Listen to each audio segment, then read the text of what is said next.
Allir þættir samstæðvarinnar eru fáanlegir á öllum helstu hlaðvarpsveitum. Já, við ætlum að ræða húsnæðismál frá kannski svona ýmsu sjónarhorni. Hingað eru komnir tveir ágætir félagar, Atli Þór Fanndal sem núna starfsmaður þingflokks Pírata en var áður framkvæmdastjóri Transparency International á Íslandi. Og Jón Ferdinand Esterason sem stjórnarmaður í Leigjendasamtökunum og blaðamaður hér á Samstöðinni. Mikið rétt. Það svona nokkur mál og ég fekk þig Atli að því að þú varst út í Bratislava svona síðustu verkið þín sem framkvæmdastjóri. Já. Að fjalla lóðabrask eða?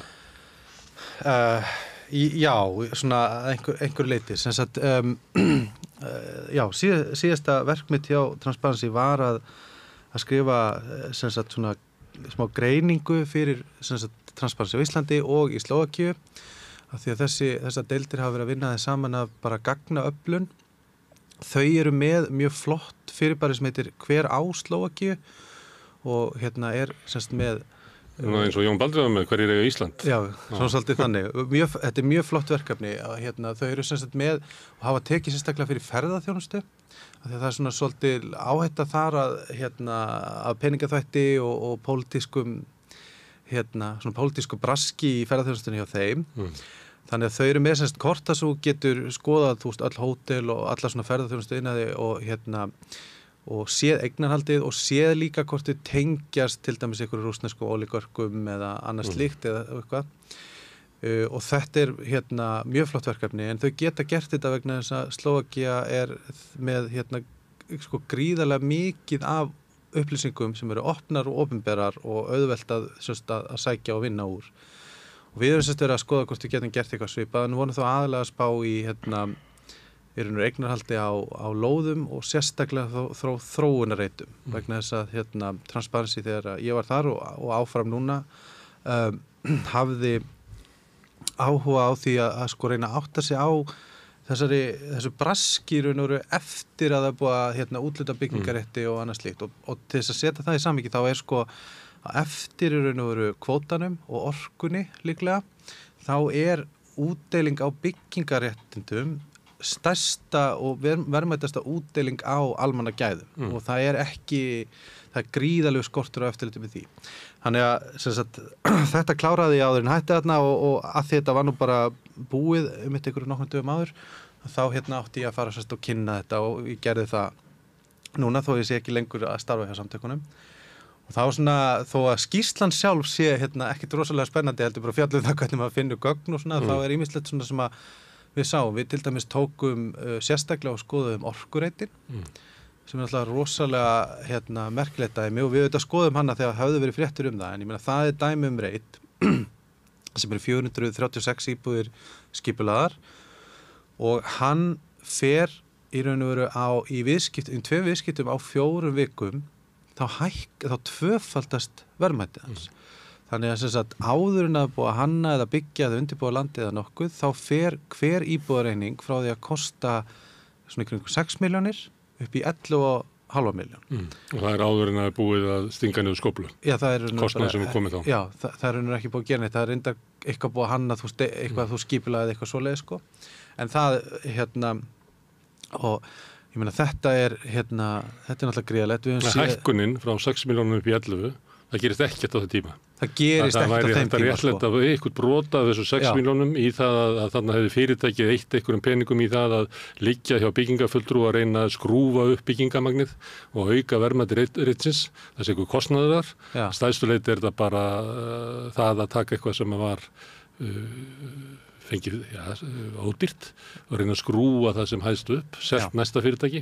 Það fyrirtæki seldi mjög fljótlega enn nýju fyrirtæki án þess að setja sína fram að það hefði gert nokkuð skapaðan hlut. Já, og það er í raun og veru það er svona á þess að geta alveg sagt til það að þá er alveg vísbendingar þess að það séu að eiga sér stað viðskipti ekki endilega bara á þessum reit heldur bara sem eru bara ekki raunveruleg viðskipti. Ártúnsbrekkan er sambærilegt. Ártúnsbrekkan er annað dæmi. Raunveruleg og ekki raunveruleg. Ég held að þess Ártúnsbrekkun það var bara kassað út. Þetta var fyrirtæki sem tilheyfði Gamma á sín tíma, sem skrúaði upp sko byggingaréttin hérna og seldi það síðan inn í þorpið, sem er í eignarlaust félag, sem er í magna að það geti keypt eitthvað á 8-10 milljarða, af því að hlutaféð 500.000. Þannig að það var tekið peningur út úr. Þá situr það eftir umverulega sem skuld hjá þorpinu sem að mun byggja líklega, ef það tekst það, byggja og síðan að selja, en þá þarf náttúrulega kaupendurnir að borga þennan hlung sem er brask peninga sem er búið að taka út úr verkefninu. Og það getur kannski verið, eins og þú segir, 6 eða 11 milljónir, sem bara 10 milljónir. Og þetta eru síðustu peningarnir. Þetta er það sem er leggst ofan á íbúðina, þannig að þetta er það sem þú tekur að láni á háum vöxtum og þetta borga næstu 40 árin. Þannig að þú borgar kannski 25 milljónir tilbaka af þessu vöxtum, sem er álagið sem er leggst á kaupandan og eða leigjandan. Já.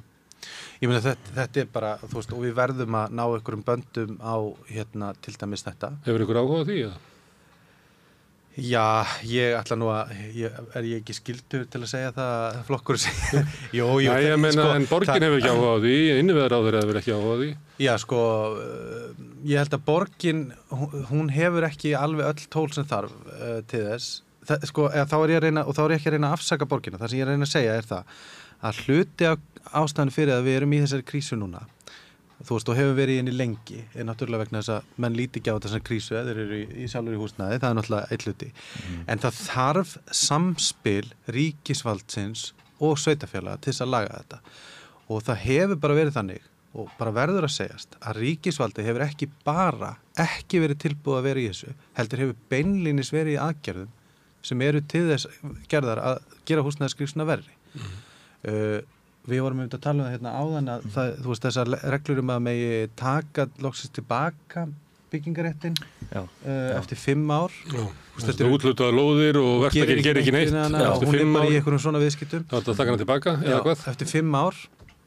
Ég meina þetta gerði að verkum að til dæmis loksins var þetta að taka Mýrargötu reitin tilbaka. Hvað er hann búinn að vera? Hann er búinn að vera malarbílastæði á besta stað og þetta er hjúts reitur. Hvað er hann búinn að vera, þú veist, í 20 ár? Frá því maður bara eftir að labba þarna framjá, Hann er búinn að vera eiga sína glæru í mörgum glærusýningum borgarstjóra. Já. Stórkostlega uppbyggingu á Mýrargötureitnum. Og ég ætla ekki eða tíma í að verja það, ég er sjálfur orðinn mjög þreyttur á að pólitíkin snúist það að setja... Þú segir að borgin hafi ekki tæki, en hefur borgin einhvern sérstakann áhuga á þetta?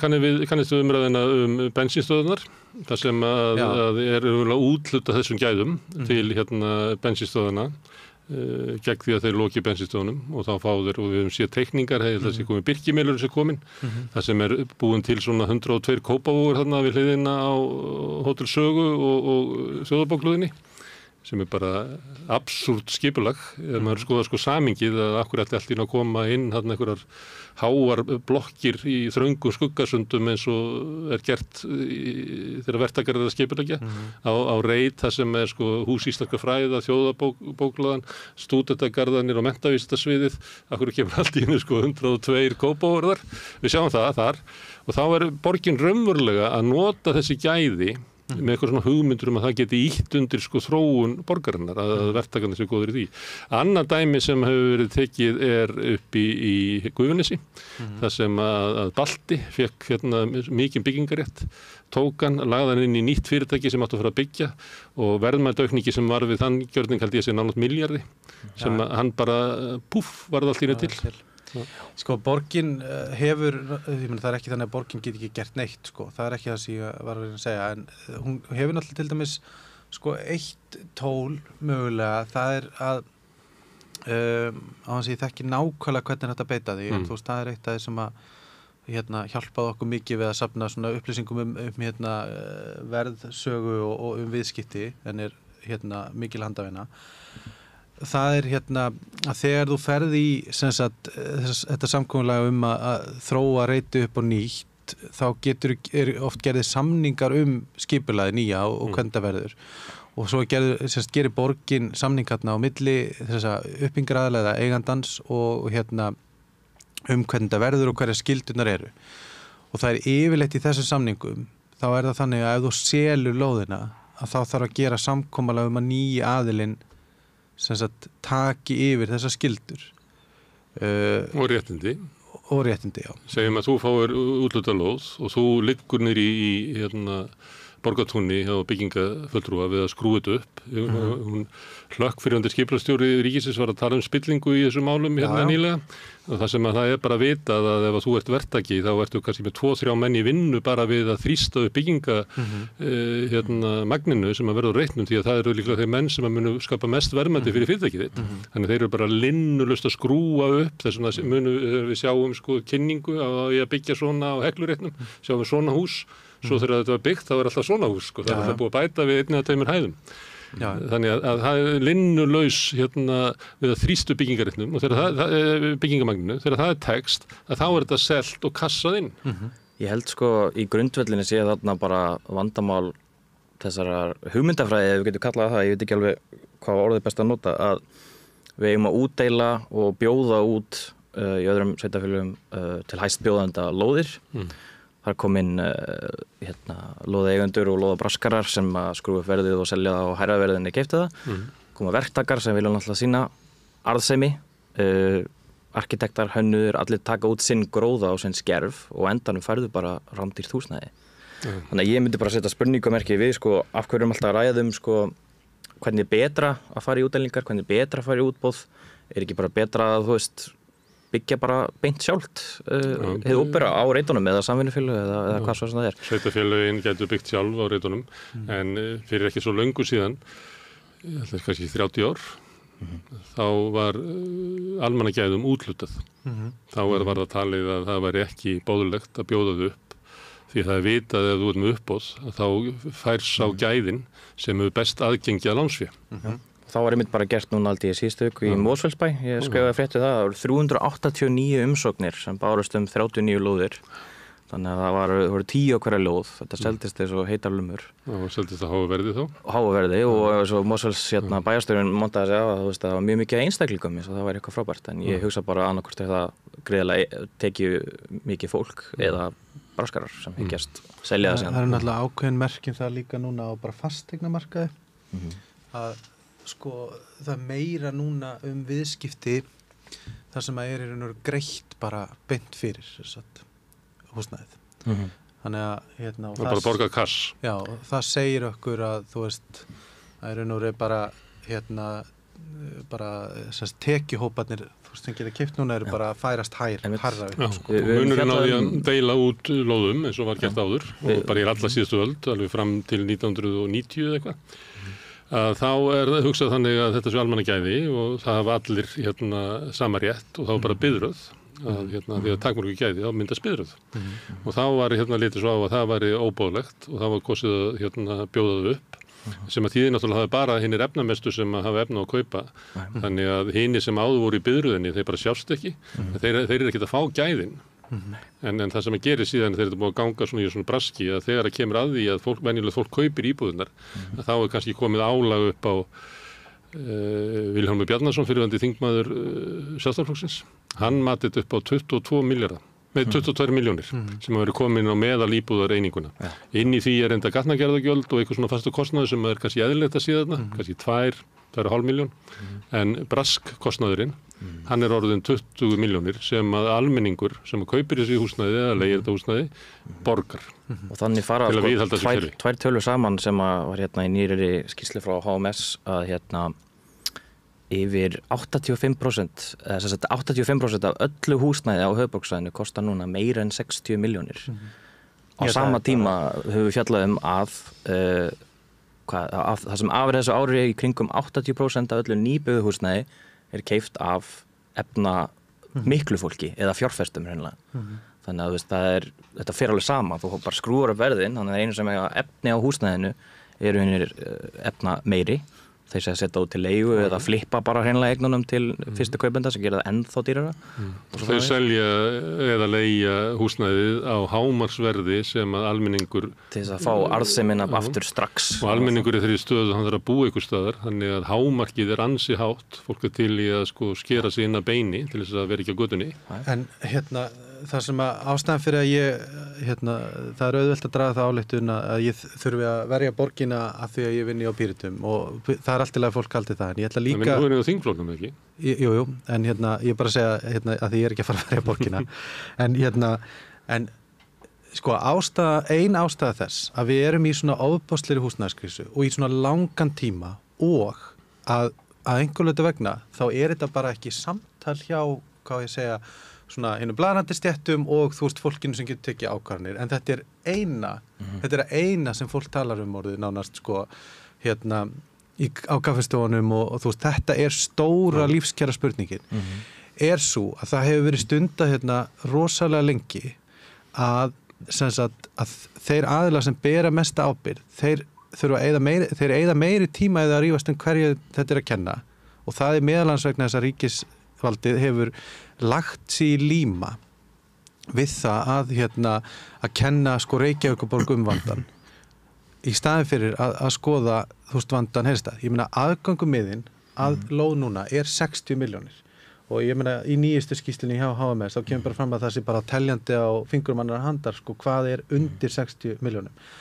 Það þýðir að þú ert að fara að borga 250-300 milljónir fyrir þessa íbúð eða eitthvað skilur við, þú veist yfir ævina 200 milljónir eitthvað svona. Ekki alveg svo mikið. Þú veist, og ok. Það er lóðas, þú veist,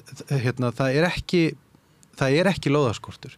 Það sem er vandamáli er að það er lóðaskortur hjá uppbyggingar aðilum vegna þess að það er þannig að þeir sem að kaupa þessar lóðir þeir eru ekki þeir sem eru að fara að byggja þér. Það eru þessi sjóðir. Þannig að samtökuð innanins til dæmis að þau tala lóðaskort og ég meina þau hafa að mörgu leyti verið oft mjög ómálmlega mínu ég set oft fyrirvara við það sem þau segja. En það er eitt sem er alveg rétt hjá þeim að svona hefðbundnir uppbyggingaðalar sem eru vissulega í þeim viðskiptum að kaupa lóðir og byggja og selja þær og kaupa svo aðra lóðir og byggja og selja.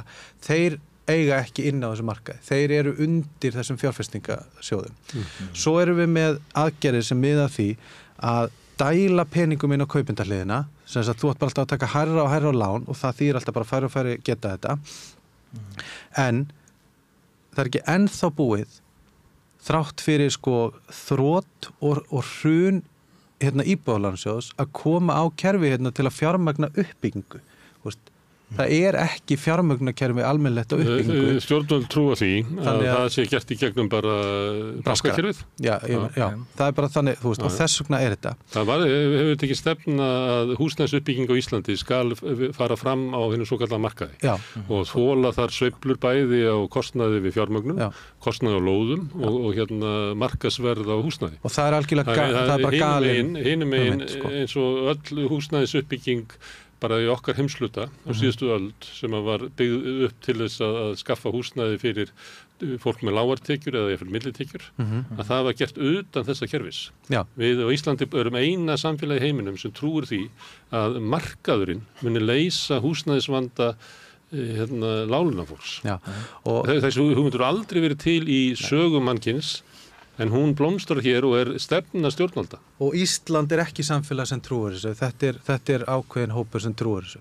En þau hafa náð völdum. Já, ég meina þau hafa náð völdum vegna þess að aðrir flokkar hafa millifært atkvæðin yfir á þig. Það er ekki þannig að fólk sem kaus VG upprunalega hafi ætlað sér að mynda þessa ríkisstjórn. En verður framhald að þessari vinnu, þú ert að taka saman hvernig er hægt að fylgjast með þessu. Já.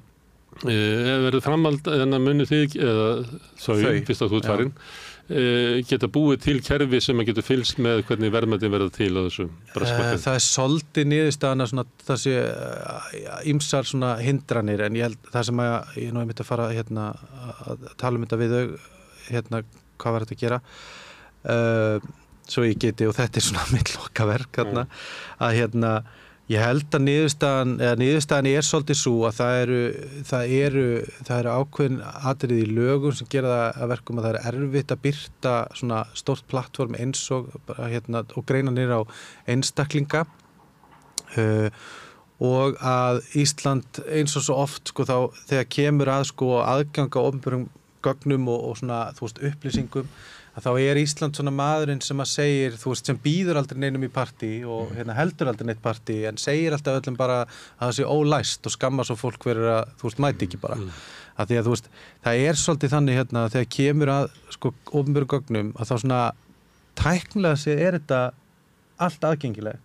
En svo bara, þú veist, gæti verið þú þurfir að borga fyrir þetta eða þú veist að það séu svo mikla kvaðir á hvernig þú notar þetta eða þetta sé ekki vinnarlegt form. Þannig að það því miður svona svolítið... Það bara vilji að halda þessum upplýsingum frá svolítið niðurstaðan. En varðandi þetta með húsnæði, hérna, að, þú veist, svo náttúrulega, þú veist, sem að hljómar kannski svo þreyttuga, en ég með það lagt niður hérna verkamannabústaðakerfið sem bara, þú veist, bara sturluð aðgerð. Þú veist, það var engavætt, ég getur sagt það, af því að þeir sem að leigðu þar máttu kaupa, eða þeir sem áttu íbúðunar, máttu keifta út úr kerfinu og þannig að þetta er bara engavæðing. Einmitt þannig fyrirbæri sem gera, þú veist, borgir svo Vínarborg bara lífvænlegustu borgum í heimi, bara félagslegt íbúðakerfið af raunverulegri stærð. Eftir hrun þá náttúrulega eignast íbúðalánasjóður alveg gríðarlega mikið af íbúðum og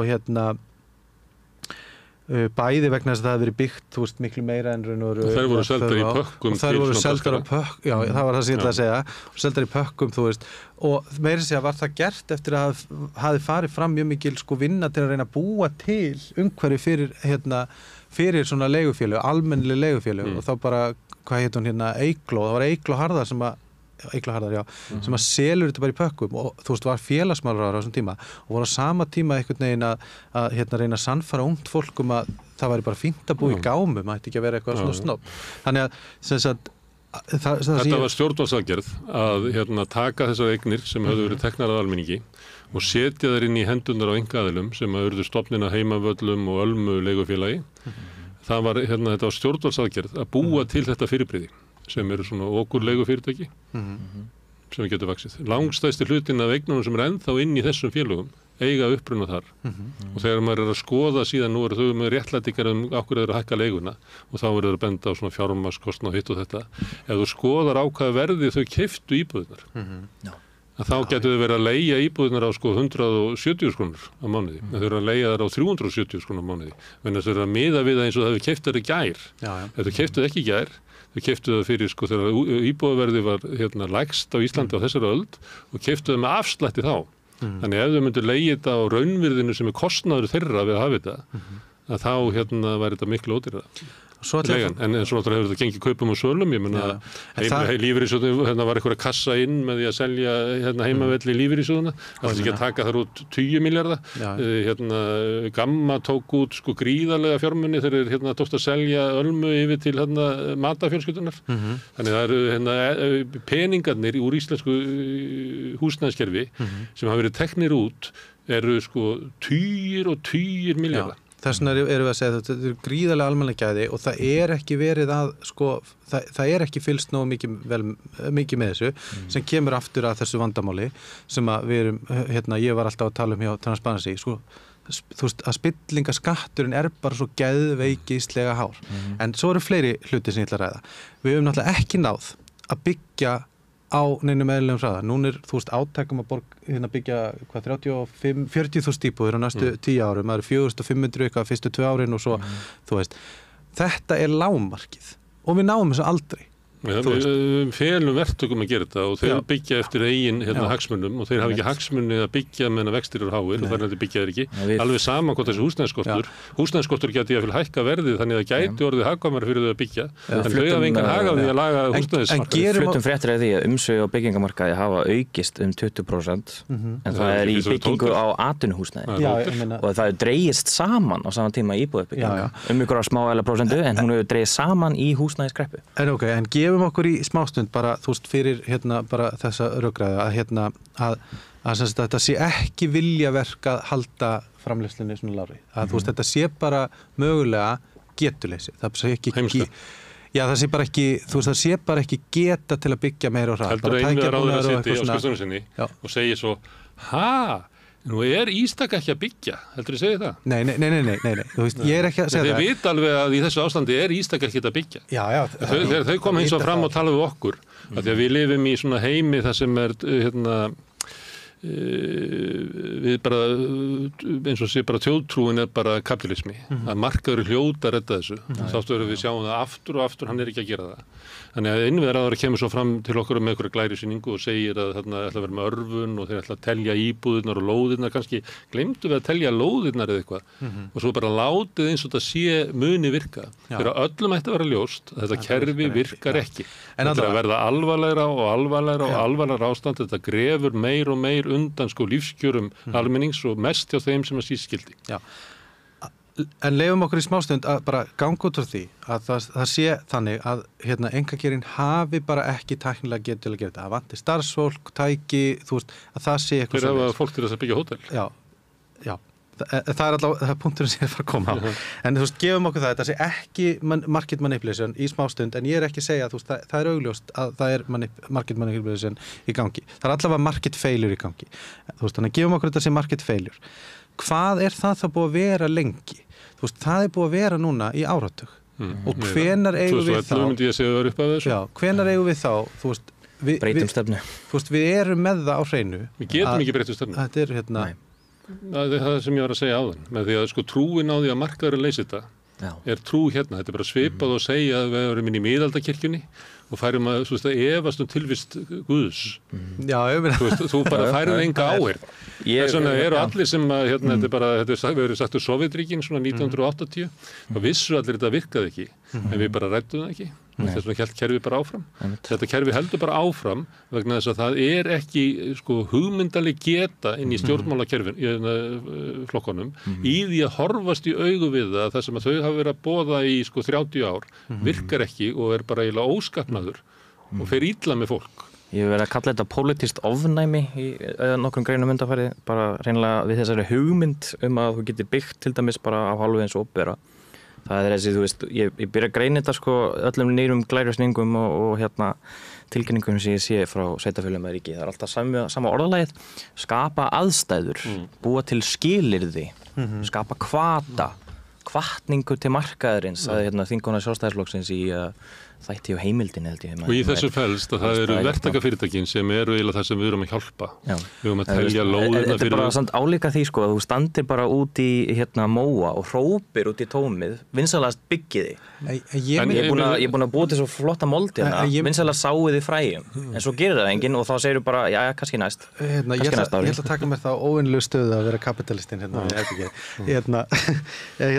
ég myndi reyndar gera smá greinamun á verktökum og svona bara hreinlega svona gerviverktökum vegna þess að þú veist að því að inn í núverandi krísu þá hluti af vandamálinu hluti af issueinu það að þeir sem að hafa raunveru tæknigetu til þess að byggja upp, þú veist, starfsfólk og tæki og annað slíkt þeir eru að byggja hótel af því þeir hafa ekki kaupgetu til að fara inn í hitt. Þannig að þeir eru í staðin fyrir að geta þeir græða bara meira að byggja hótel. Þar kaupandinn lítur svo á að við erum í einhverju ferðamannabúmmi og þótt að kostir rosalega mikið hjá þér að þá muni ég svo græða mikið eftir 2 og 3 ári ég geti staðið undir þessu. Hinum megin verið að byggja íbúðarhúsnæði sem öllum ljóst að ekki kaupendur að þessu. Þannig að þeir flytja bara getuna sína yfir að fara að byggja hótel. Á meðan að samfélagið þarf síst af öllu hótel. Ef við byggjum hótel að þá mun það þurfa fleira starfsfólk sem þarf að flytja til landsins sem enn eykur húsnæðisvandann sem að við erum ekki að og við erum alveg á sömu línu. Ég er bara að segja að þú veist, kerfið það gallað og þú veist, ég meina ef að menn halda að þetta sé eitthvað markaðshyggja þú veist, og ég meina þetta markaðshyggja og markaðshyggja felst í því að það trúa því að markaðurinn muni automatískt leiðrétta sig. Automatískt leiðrétta sig sem að gerir ekki. Ég er bara að reyna að segja að þeir sem að trúa innilega á þú veist, að markaðurinn geti leyst allt, þeir hafa allar forsendur hérna til að átta sig á því að það ekki rétt. Það getur ekki kynnti vegna þess að þetta trúið þeirra. Það getur vel ef að markaðurinn getur ekki leyst húsnæðismálin, getur hann kannski ekki leyst önnur mál heldur. Nei, ég meina, hann getur ekki leyst ýmis mál, það bara þannig, það til dæmis að koma mjög áhugaverðar rannsóknir núna frá bandarískum háskólum sem benda til þess að hluti af því út af hverju þessi svona vaxtarmaskína sem að markaðurinn og hann vaxtarmaskína, bara þú veist, vöxturinn skila sér illa til hana og hann getur verið í alls konar vitleysu og annað slíkt. Ástæðan fyrir að hann að fyrst og fremst fyrirtæki sem að vaxa og hagur eigandana. Já, ég meina það það sem ég var að segja, þú veist, markaðurinn ekki rétti aðilinn til þess að dreifa gæðum. Hann það ekki. Og en ástæðan fyrir að það farin að koma svona sandur í tannhjólin gæti meðal annars tengst því að svona Ivy League háskólar í Bandaríkjunum hafa núna í einhverja 4 áratugi í staðinn fyrir að vera að draga inn fólk og fjármagna sem að þú veist líklegt til að fara í rannsóknir og fjármagna þú veist menntun fyrir þú veist bara fólk based on á merit en ekki bara þá hafa þeir verið í svo stóru magni og svo miklu magni að taka inn börn ríka fólksins og börn, þú veist, þeirra sem eru næstu kynslóð. Það svona eins og í staðin fyrir að vera að reyna að hjálpa, eða þú veist, að dreifa getunni til þess að stundaransóknir eða vera góður í íþróttum, að þá eru þeir semst búin að vera í 40 ár að taka inn börn gullmedalíu hafana og það sem gerist þarna að gullmedalíu hafana í þeirra sem eru góðir í því að græða á öðru fólki og skríða upp á bakið á öðru fólki til þess að komast upp á toppin í samfélagi. En pointið semst að það er núna komið út rannsóknir sem að sýna það eða mögulega, þetta áttur að koma í ljós kannski á næstu 2-3 árum, en ég held að brjóstutið segja okkur að segja eitthvað til í þessu, að þessi hópur, þar sem börn ríka fólksins og börnin, þú veist, sem að hafa raunur ekki, einhverja svona brennandi akademiska þrá fyrir að stunda grunnrannsóknir, þau fara svo bara að vinna í böngum. Þannig að við erum með lægri fjárfestingu núna í grunnrannsóknum sem að veldu því að það er minni skilvirkni þú veist, og minni tækni geta að vera til og þetta orðið svo stórt vandamál að þetta líklega að fara að sjást í, þú veist, í makró í heiminum, við það að hægjast á þú veist, getu okkar til að auka lífsgæði þetta er spillingar skattur þetta ákveðið dæmi það er Alma fjölskyldan held ég að einhvern tímann flett þessu upp það er eitt af þessum næstu kynslóðunum sem taka við því veldi sá ég að vera að stúdera einhverjum háskóla erlendis Wealth Management Studies sem ég var stókslega að fyndi þannig að þú veist, kynslóð börn ríka fólksins læra bara hvernig á að eiga peningana frá foreldrunum en lærir ekkert sem að gera neitt fyrir samfélagi. Nei, þau fara ekki í einhverja rannsóknir allra jafna. Ég er bara alveg að missa trúna á kapitalismanum ég taka dæmi sem eru fréttunum sem að tengist þessu. Það var húsalegu frumvarpi fór í gegn en því var hent út sem að Sigurður Ingi sem að þá hafði verið innviðaráðherra og mótað þetta frumvarp sem átti að vera eiginlega það sem að væri líklegast til þess að svona hemja markaðinn og gera hann svona siðlegan sem var skylduskráning á leigusamningum. Ég held að þetta sé nefnilega einmitt það sem að allir var að tala um þetta með skortin á aðgangi að upplýsingum hjá henni opera og hversu erfitt og óþarlega erfitt að gera það að þetta minnsta svona lægsti samnefnarnir sem hefði þetta verið að gera með þessu frumvarpi að það er mjög lítið í þessu runni. Það er ekki leigubremsa, ekki leiguþak, takmörku vernd fyrir leigjendur. Ekkert gert annað en að styrkja einhverja kærunefnd sem að leigjandi hefur mjög veika samningsstöðu til þess að áfrýja til reynilega út af skortinum og út af ástandinu. Þannig að þetta er svona sjálfur sér bara tilgangslaust. Þannig að eina það litla sem það hefðu geta komið í gegn bara að skylda skráningu á leigusamningum. Þannig að hefðu einhverja mynd raungagna mynd yfir leigumarkaðinn því er hent út. Akkur er það hent út? Hent út bara einu ástæðu og það er bara Sjálfstæðisflokkurinn. Þegar hann bara vildi ekki þetta mál að þetta var íþyngjandi fyrir einkaaðila, fyrir markaðinn. Þeir voru búin að gangast 2019, þá gerðu þeir kjarasamninga þar sem lofuðu leigubremsu þessi ríkisstjórn.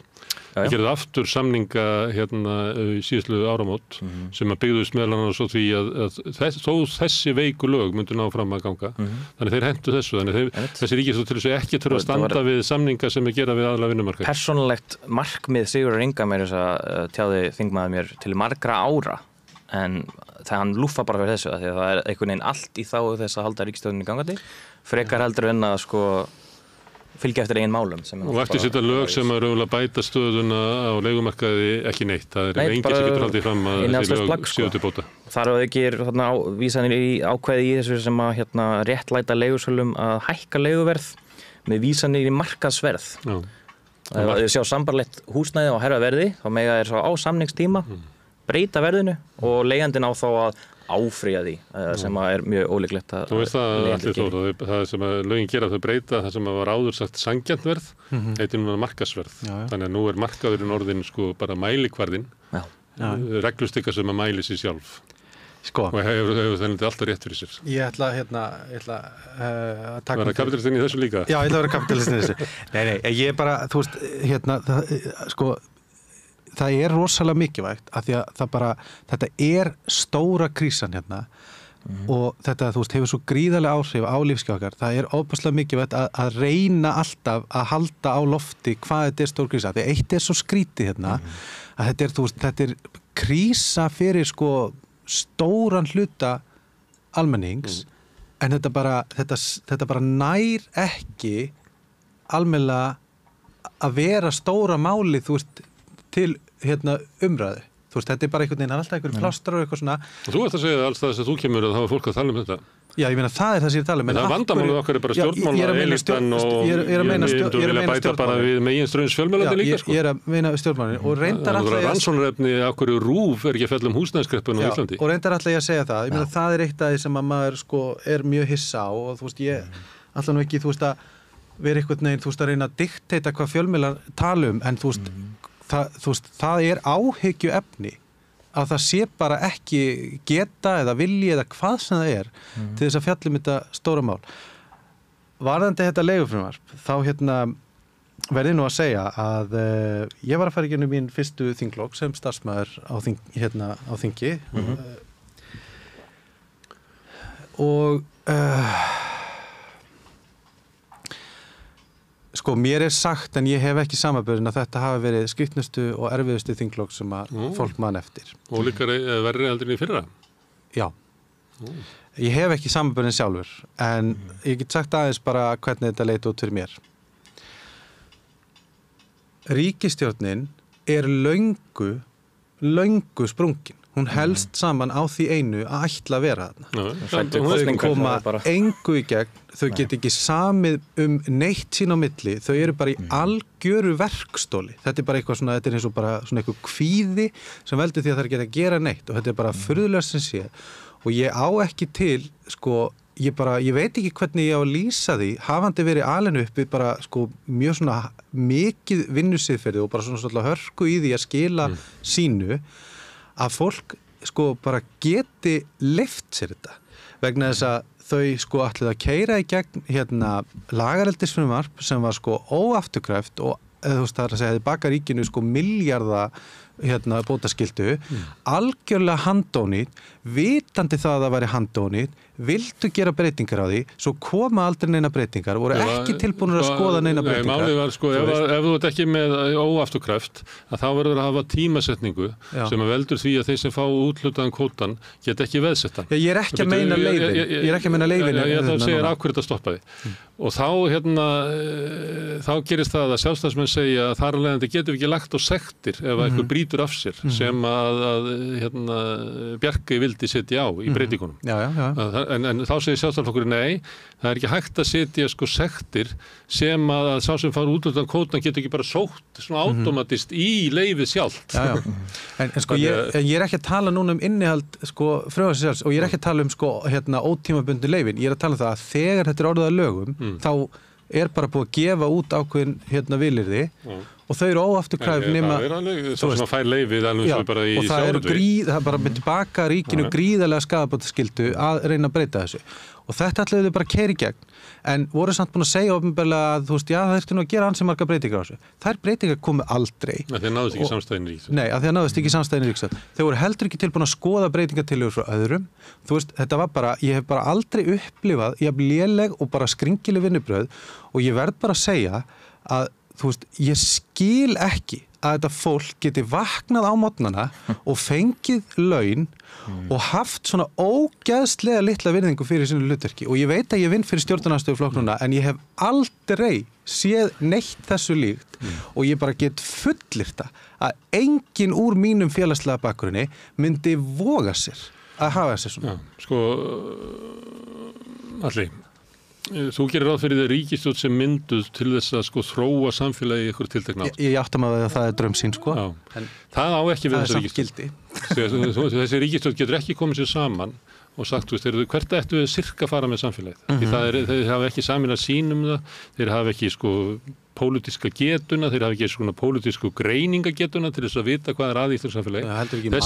Þau koma hana saman til þess að venda tiltekna hagsmuni. Að það sé betra fyrir okkar fólk sem að í tilfelli Sjálfstæðisflokksins er bara auðvaldið, í tilfelli Framsóknarflokksins er hluta auðvaldinu og tilfelli VG bara ég átta mig ekki alveg á því. Og þau eru bara að venda ykkur til þennan hagsmuni. Slík ríkisstjórn, hún þarf ekki að hafa sameiginlega sýn hvert alltaf fara. Þau þurfa bara hver fyrir sig þarf að hafa neitunarvald, þannig að þú gerir ekkert sem að skadar mitt fólk sem ég er að vinna hérna fyrir. Og ég það ætla að vera að spáði að ríkisstjórnin gefist upp. Hún gefst ekki upp. Nei, ég held að svona ríkisstjórn getur bara haldið áfram endalaust. Hún getur verið í nokkra aldir. Það mun ekkert rjúfa þessa ríkisstjórn. Ég held ekki. Ég velti fyrir mér sko bara Framsóknarflokknum í þessu samhengi því að ég skil VG að þau bara leiðin að falla út af þingi og ég skil Sjálfstæðisflokkinn verandi bara þau fara ekkert í ríkisstjórn næst nema eitthvað stórkostlega skrítið gerist.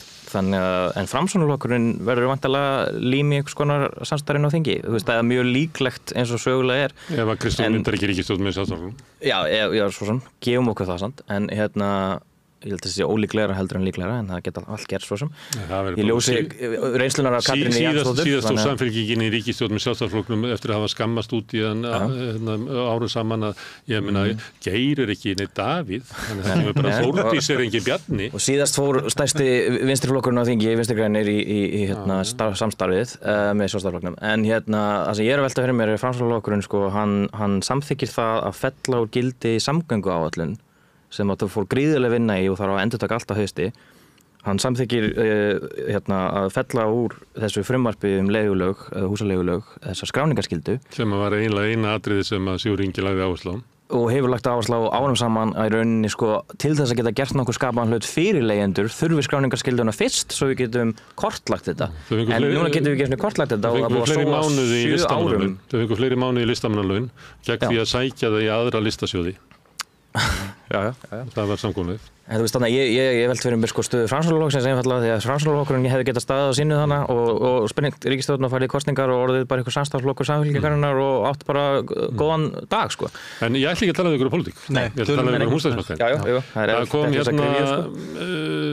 það var frétt frá HMS að leiguverð var að hækka hvað 3,2% á milli mánaða. Já. Það er næstu 50% verðbólga, það er bara eins og í Tyrklandi. Þannig að leigjendur eru fluttið til Tyrklands eiginlega. Lifa í sko efnahagslegu raunveruleika Tyrkja. Já. Sagði 3,2% á leiguverð. Já, milli mánaða. Já, leiguverð. Það var núna í morgun var að koma tilkynningum neysluvísitöluna sem var 0,48%. Þannig að leiga er að hækka 6-7-falt á við almennt verðlag.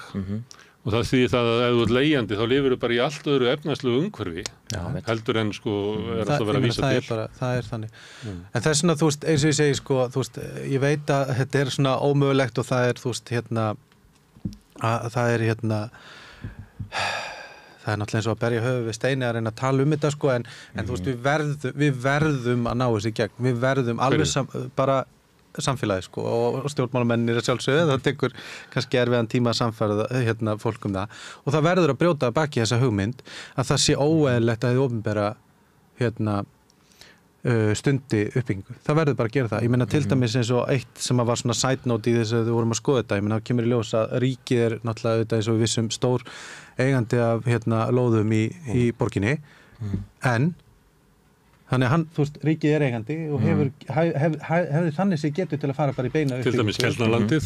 Já, og það ég meina Keldnalandið náttúrulega var sett í það þú veist, það var bara að fara út og kreista eins mikið hægt pening út úr því. Það var sett sem brask til þess að fjármagna borgarlínu, þannig að hennir óhefnu húsnæðiskaupendur og leigjendur í Keldnalandinu næstu 40-50 árin munu borga borgarlínuna með allt og háu verði á húsnæði sína.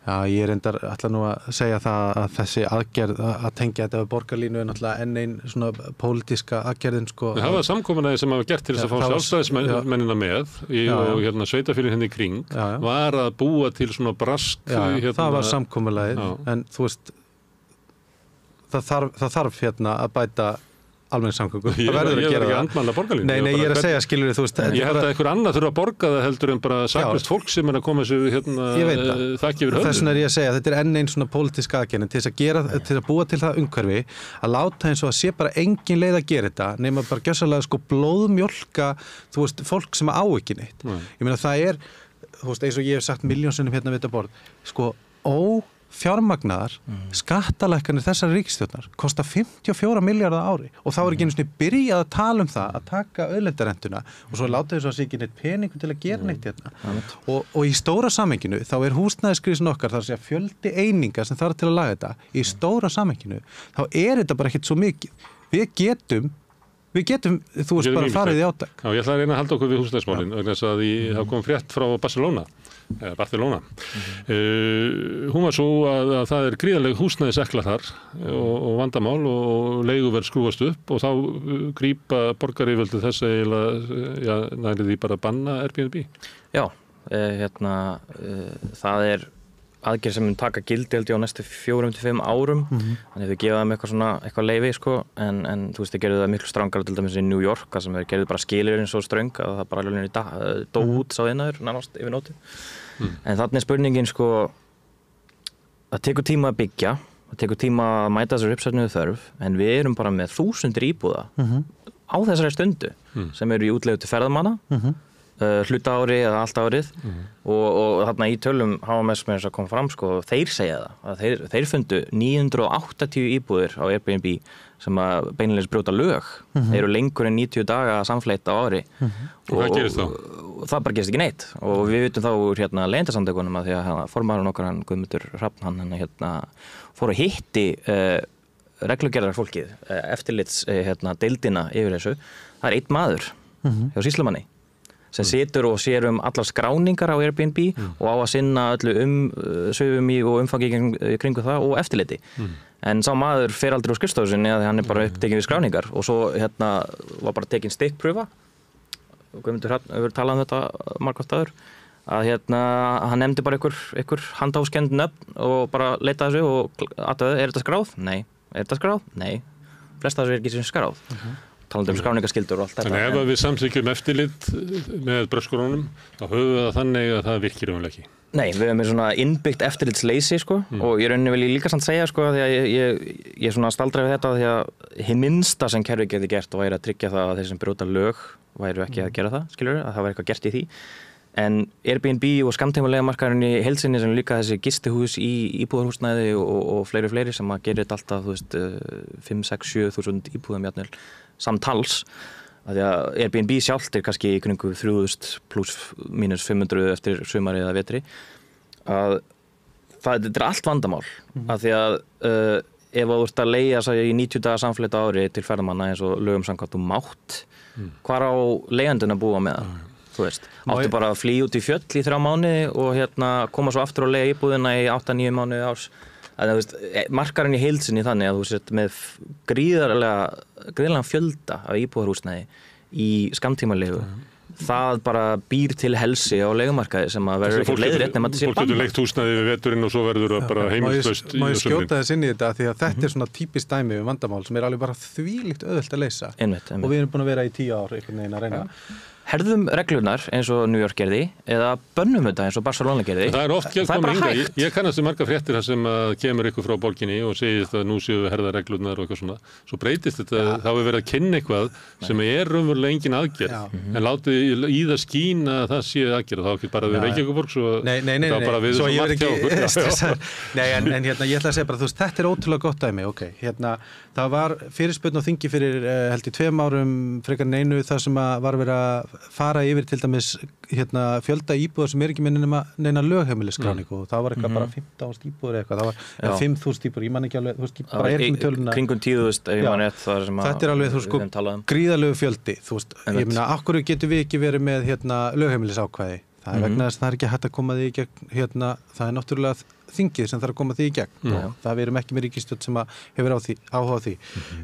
Það var gerð hérna reglugerðarbreyting af fyrrverandi fjármálaráðherra sem núna utanríkisráðherra sem beinlínis rýmkaði og eyðilaði þær litlu varnir sem var búið að setja fyrir heimagistingunni. Þannig að úr verður að það margfaldaðist hérna heimagisting. Svo sett upp hérna eftirlit og það einmitt einn maður og ég ætla að segja hérna skjóta því ástæðan fyrir því að við fórum í þetta samstarf með þeim hérna í Slóðakíu eða Transparency Now, en þá tala svolítið eins og ég sé þarna, er að það kemur út skýrsla frá Basel Institute on Governance peningaþvott og varnir gegn fjármögnun hryðjuverka í gegnum fasteignir. Skýrslan fjallar ekki neitt Ísland. Hún bara fjallar bara þessi mál svona almennt. En hvað er? Það er ein setning sem segir Ísland er dæmumland sem tæknilega séð með löggjöf en er með hérna zero eða 0 í efficiency og oversight.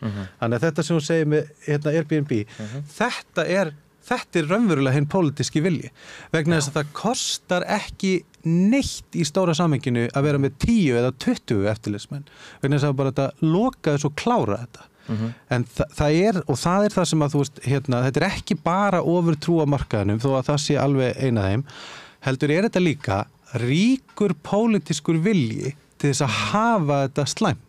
Hvers vegna? 25% af fólki á Íslandi eru þetta ekki með kosningarétt. Það er nú aldeilis góð aðstaða fyrir hérna valdaflokkana, þannig að við þurfum líka að fara að ræða það að styrkja þann hóp þannig að einfaldlega hafi kosningarétt hérna, ef við ætlum að búa í, þú veist, fyrst við ætlum ekki að búa í samfélagi sem er svona blanda.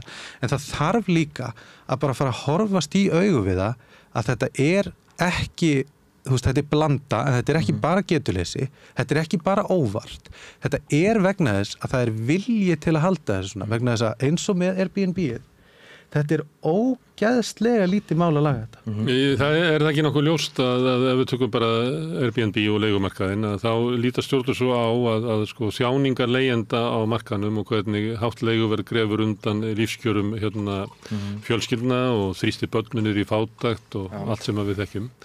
Það er í sjálfu sér vandamál en það er hins vegar miklu mikilvægara að allir geti aðeins verið að braska svolítið með íbúðina sína og grætt svolítið á henni því að það er braskið í honum alla sem að knýr áfram samfélagið og gerir það stórkostlegt á meðan að leigjendunir er þetta ekki bara meir og minna eitthvað fólk sem er svona hálf mislukkað í lífinu væri það ekki bara í braskinu eða væri eitthvað í þetta fólk spunnið ég held að þetta sé bara fátæklingar sem hvort er kjósa vinstrið og við fyrir ekki að ágjöra þeim þetta er ekki okkar alltaf töðandi hvað sem ég held að Er þetta ekki bara að við búum í svona samfélagi sem að sko bara braskararnir og okrararnir hafa bara tekið allt systemið yfir?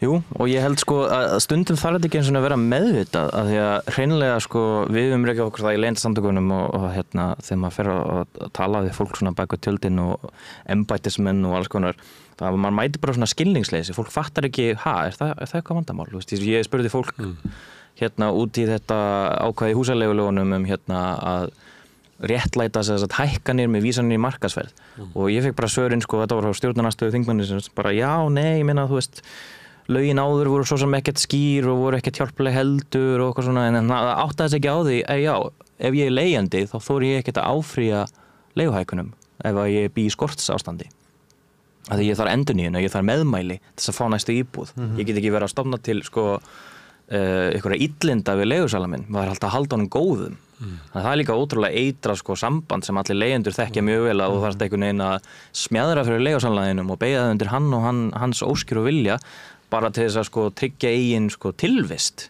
þannig að þetta er alveg fullkomlega eitrað en ég vil samt tengja þetta við sko við erum alltaf að tala það hérna alls konar vandamál með að batna lestararhæfni aukin fátækt nú var ný tilkynning hérna glæðursýning frá barnamálaráðherra og dómsmálaráðherra hérna aðgerðir gegn ofbeldi meðal barna sem er að aukast að alvarleika og þar var hvergi minnst á fátækt og hvergi minnst á leigumarkaðinn sem orsök þess til dæmis að börn eru að upplifa sárari fátækt en áður og öryggisleysi og rótleysi og alls konar félagslega vandamál sem fylgja því milli hverfa og þannig að aðgerðirna voru allavega miðaðar að einhverjum svona stjórnkerfis svona innantómu blaðri svo það voru 14 aðgerðir tilkenndar og svo 13. eða 14. man ekki hvort það var hún var hérna aðgerð að samhæfa aðgerðir það var bara eina uppstöðungunum bara svona og annað hérna verkefni sjálfbært samfélag og maður svona hvernig tengist það ofbeldi meðal barna? Væri ekki bara þarna ráð til dæmis að auka félagsbústaði eða félagslegt húsnæði almennt, endurstofna verkamannabústaði, álíka kerfi og svo framvegis sem myndi tryggja til dæmis fátækum börnum einhverja rætur, einhver grundvöll til þess að byggja lífsitt á og þetta saman að tala með Ivy League háskólana í Bandaríkjunum að þú veist, það er ekki verið að nota þessa hluti til þess að sko útrýma fátækt eða útrýma vandamálum, það er verið að nota þetta til þess að auka þær. Og ég held að þetta varandi sem ég held bara að segja sko varandi þú veist þess að fólk innan kerfinu sem mætir þessu skilningsleysi, að ég held að þarna sé þetta ekki endilega alltaf meðvitað samsæri sko, en þarna fullt af fólki sem hefur hag af núverandi ástandi.